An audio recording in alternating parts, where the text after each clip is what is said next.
Айжан мен Нұрланның үйлену тойынан кейін 3 ай өтті. Нұрлан шетелдік компанияда жұмыс істеп, айына 2-3 рет қана Алматыға оралатын.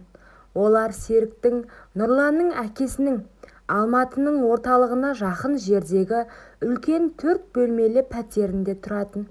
Серік әйелі қайтыс болғалы жалғыз өмір сүріп, зейнеткерлікке шыққан. Бірақ дене бітімі әлі мықты, биік бойлы, қатал жүзді ер адам еді. Айжан пәтерге алғаш келген күні Серік оны мұқият қарап шықты. Жас келіннің нәзік иығы, тар шалбарының астындағы ұзын аяқтары мен жұмсақ күлкісі оның көңілін бірден аударды. Кешке дастархан басында Серік «Қызым, үйге қош келдің» деп Айжанның қолын ұзақ ұстады. Содан кейін кездейсоқ оның белінен сипап өтті. Айжан шошып кетті, бірақ ештеңе демеді. Жаңа отбасының алдында ұят болады деп ойлады.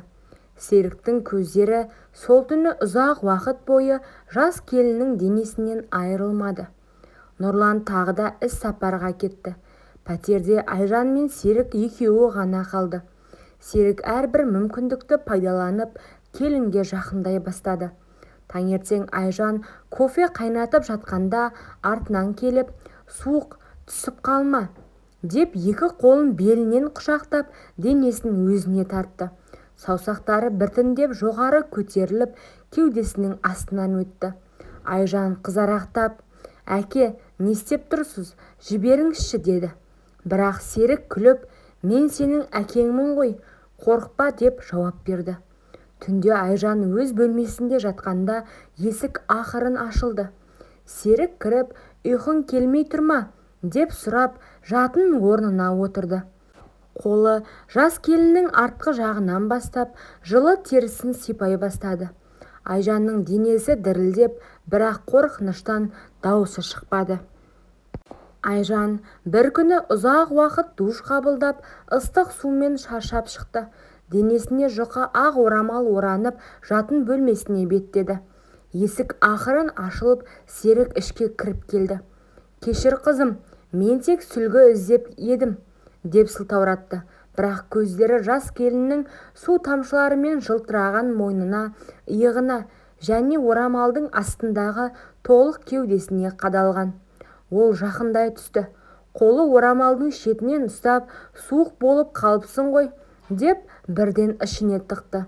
Саусақтары Айжанның жылы, жұмсақ терісінен өтіп, кеудесін толық алақанына алды. Алдыңғысының ұш жағын саусақтарымен қысып айналдыра сипады. Айжанның денесі дірілдеп, «Әке, жіберіңізші, бұл дұрыс емес қой» деп сыбырлады. Дауысы дірілдеп шықты. Серік күлімсіреп, «Құдайдың алдында бәрі дұрыс. Сен менің отбасымсың, сен маған жылылық бересің» деді. Екінші қолы келіннің артқы жағынан төмен сырғыды. Ең нәзік жеріне жақындады. Айжан көз жасын ұстай алмады. Бірақ денесіндегі бейтаныс ыстық толқын оны әлсіретті. Серік оны жатын орнына итеріп, орамалды толық ашты. Бірнеше минут бойы жас денені көзімен сіміріп, қолдарымен ұстады. Сол түні ол алғаш рет Айжанның жатын орнына толық жатты да, құштарлығымен оның денесін өз меншігіне айналдыра бастады. Серіктің батылдығы күннен күнге өсті. Кешке Айжан ас үйде ыдыс жуып тұрғанда ол артынан келді. Қолдары белінен ұстады. «Сен бүгін өте әдемісің, Айжаным» деп сыбырлады. Саусақтары жоғары көтеріліп, көйлегінің астына кетті. Қатты қысты. Айжан қарсыласуға тырысты. «Тоқтаңыз, Нұрлан біліп қалса ше?» Серік күлді. «Нұрлан алыста, ал мен мұндамын. Сен менің қолымнан құтыла алмайсың». Ол Айжанды жатын бөлмесіне алып кірді. Саусақтары астыңғы жақтың ішіне еніп, келіннің дауысы шықты. Айжан ішінен «Мен неге шыдап тұрмын, неге айқайламаймын» деп ойлады. Бірақ ұят пен қорқыныш оны тұншықтырды.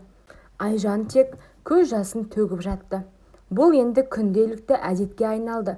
Серік кешкі ас ішкеннен кейін Айжанды өз бөлмесіне шақыратын. Жарықты өшіріп отыратын. сен маған өмір қайтардың деп сыбырлайтын, қолдары бүкіл денесін шарпитын. Айжан енді бәріне үнсіз көнді. Денесі кейде өз еркімен жауап беретіндей болды. Ішінде өшпенділік пен мәжбүрлі ләззат араласты. Серік сағаттап оны зерттеді. Сен енді менікісің Айжан деп қайталады. Түннің бір уағына дейін жалғасты. Айжанның беті солғын тартып, көздерінің асты көгерді. Нұрлан бір рет күтпегенде оралды. Әйелінің денесіндегі көк іздерді, мойнындағы тістеген іздерді байқады. Бұл не, Айжан? Сен маған не жасырып тұрсың деп қатты сұрады. Айжан құлап қалдым, ештеңе емес деп өтірік айтты. Дауысы дірілдеді. Серік ұлына әйелдердің әурешілігі ғой, балам деп күлді. Бірақ сол күні Серік Айжанды қаттырақ ұстады. Бұл енді жаза еді. Ол келінді жатын орнына апарып, үндемесең ғана жақсы деп қорқытты. Айжан ауырсынып жылады, бірақ шыдады. Серік енді күндіз түні тыныштық таппайтын. Пәтердің есігін жауып, Айжанды диванға, асхана үстеліне, тіпті жуынатын бөлмеге дейін апарып емденетін. Киімін толық түсіріп, қолдарымен, тілімен бүкіл денесін шарпыды. Сен менің әйелімсің енді деп қайталады. Айжан ішінен мен бұдан құтыламын ба деп ойлады. Денесі кейде мәжбүрлі түрде жауап беретін. Серік оны өз мүлкі деп сезініп, сағаттар бойы ойнайтын. Нұрлан іс сапардан ерте оралды. Түн ортасында әкесінің Айжанның бөлмесінен шығып келе жатқанын көрді. Үй іші жанжалға толды. Әке, сен не істеп жүрсің? Деп айқайлады Нұрлан. Серік, мен сенің әкеңмін. Сен маған тәрбие бере алмайсың деп қарсылық көрсетті. Айжан бұрышқа тығылып үндемеді. Сол түні Серік соңғы рет Айжанды мәжбүрледі. Қолдарын қатты қысып, тәнін толық иемденді. Бұл қоштасу сияқты болды. Толық құштарлық пен ашу аралас. Айжан шыдамады. Нұрланға бәрін толық айтты. Қашан басталғанын, қалай мәжбүрлегенін, қандай сезімде болғанын. Нұрлан шок болды. Әкесімен ұрысып қол көтерді. Серік, ол өз еркімен келді. Мен ештеңе істеген жоқпын деп өтірік айтты. Отбасы толық ыдырады. Айжан ажырасуға шешім қабылдап, Серік пәтерінде жалғыз қалды. Бірақ көздері әлі де жас келінді аңсап тұрды. Бірнеше ай өткен соң Айжан күш жинап Серіктің пәтеріне келді. Есікті ашып, қолдарың менің денемді мәңгі ластандырды. Енді мен сенің өміріңді ластандырамын деді. Телефонынан бұрын жасырын түсірген бейне жазбаларды көрсетті. Серіктің беті бозарып, қолдары дірілдеп, жүрегі айныды. Қызым, кешір деп жалбарынды. Серік сол түні қан қысымы көтеріліп ауруханаға түсті. Айжан есікті жауып шықты. Көшеде терең дем алып тұрды. Өткен қорлықта мәңгі ұмытпаса да, енді ол еркін еді. Жаңа өмірін қайта бастады.